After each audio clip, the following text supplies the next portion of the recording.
दहिवडी गोंदवले रस्त्यावर भीषण अपघात, 2 युवक गंभीर जखमी, कार चालकाचा पलायनाचा प्रयत्न. सविस्तर बातमी पाहू. दहिवडी गोंदवले मार्गावरील खडक ओढ्यानजीकच्या वळणावर टाटा पंच कार आणि दुचाकी यांच्यात भीषण अपघात होऊन अहिल्यानगर जिल्ह्यातील 2 युवक गंभीर जखमी झाले. ही घटना संध्याकाळी 8 वाजण्याच्या सुमारास घडली. अपघातानंतर कार चालकानं जखमींना मदत न करता घटनास्थळावरून पलायन करण्याचा प्रयत्न केल्याचे संताप व्यक्त होत आहे. मिळालेल्या माहितीनुसार MH42BS 0689 क्रमांकाची टाटा पंच कार गोंदवलेहून दहिवडीकडे येत असताना समोरून येणाऱ्या दुचाकीला खडक ओढ्याजवळील वळणावर जोरदार धडक दिली. या अपघातात दुचाकीवरील दोन्ही युवक रस्त्याच्या कडेला फेकले गेले व गंभीर जखमी झाले. अपघातानंतर कार चालकाचा डाव्या बाजूचा मागील टायर फुटला. तरीही कार चालकानं थांबून मदत न करता भरधाव वेगानं दहिवडीच्या दिशेने पळ काढला. ही घटना पाहणाऱ्या काही युवकांनी तात्काळ कारचा पाठलाग सुरू केला. टायर फुटलेल्या अवस्थेतही कार वेगाने जात असताना चालकाने पेट्रोल पंपासमोर 2 दुचाकींना धडक देण्यापासून थोडक्यात बचावलं. पुढे चालकाने अचानक वळण घेत दहिवडीचा मुख्य रस्ता सोडून भवानवाडी रोडकडे गाडी वळवली आणि बालाजी मंगल कार्यालयाच्या शेजारी अंधारात कार उभी करून पसार होण्याचा प्रयत्न केला. मात्र पाठलाग करणाऱ्या युवकांनी ही माहिती दहिवडी पोलिसांना दिली. घटनास्थळी दाखल झालेल्या पोलिसांनी संबंधित कार ताब्यात घेतली.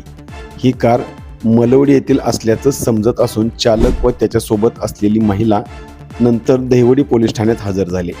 दरम्यान अपघातातील जखमी दोन्ही युवकांना दहिवडी ग्रामीण रुग्णालयात प्राथमिक उपचार करून पुढील उपचारासाठी सातारा येथील जिल्हा रुग्णालयात हलवण्याचा सल्ला वैद्यकीय अधिकाऱ्यांनी दिला. संबंधित अपघातग्रस्त वाहन दहिवडी पोलीस ठाण्यात आणण्यात आले असून रात्री उशिरापर्यंत गुन्हा नोंदवण्याची प्रक्रिया सुरू होती.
न्यूज साठी संदीप जठार, गोंदवले.